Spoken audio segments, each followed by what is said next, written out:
Om Swastiastu. Perkenalkan, nama saya Made Kusuma Wardita, NIM 2015-71095. Pada video hari ini saya akan membawakan Punarbawa Tatwa.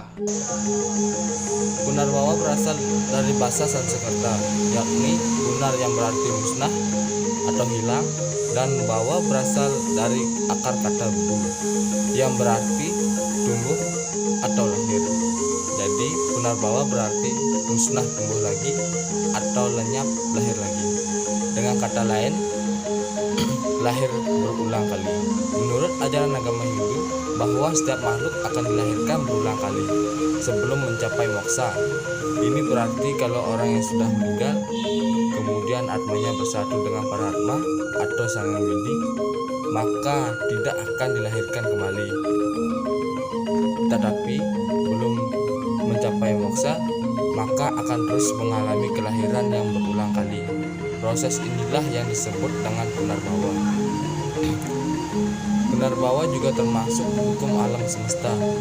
Hukum punarbawa berlaku bagi semua makhluk, tidak dipengaruhi oleh waktu, ruang, dan tempat. Percaya atau tidak percaya, proses ini akan menimpa setiap jiwa-jiwa di dunia ini tanpa terkecuali. Jiwa atman yang ada di dalam diri manusia berasal dari para atman atau sang yang widi. Tanpa atma, maka badan ini tidak akan hidup. Jika seseorang yang meninggal, maka yang mati sesungguhnya adalah badan jasmaninya, sedangkan jiwanya tetap hidup. Sifat-sifat atma adalah tidak pernah mati, namun karena diselubungi dengan maya, maka atma mengalami pengalaman hidup yang begitu panjang. Mungkin dilahirkan di surga kalau sebagian timbunan karmanya baik. Mungkin juga atma dilahirkan di neraka kalau sebagian besar karmanya tidak baik. Mungkin juga dilahirkan ke dunia ini. Punarbawa disebut juga dengan samsara. Mengapa demikian? Kata samsara artinya derita atau duka, sebab sesungguhnya hidup sebagai manusia adalah tidak luput dari sakit, usia, dan mati. Keadaan yang menyedihkan, kekecewaan, dan sebagainya.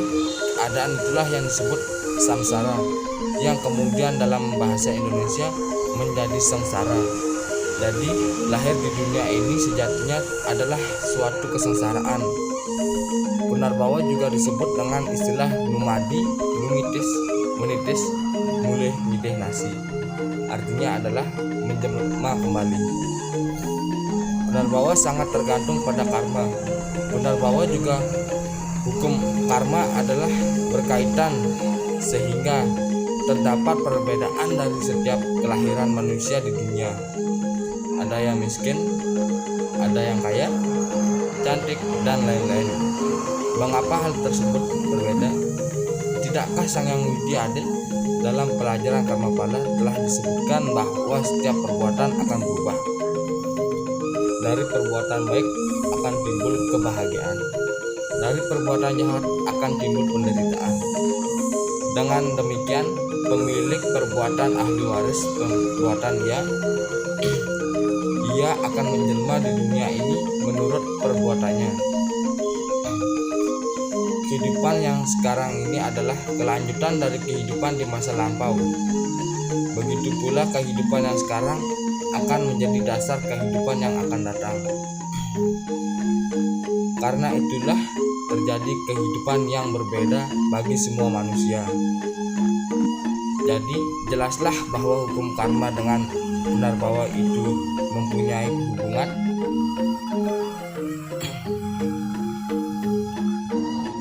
Beberapa contoh penjelmaan sebagai akibat karma masa lampau.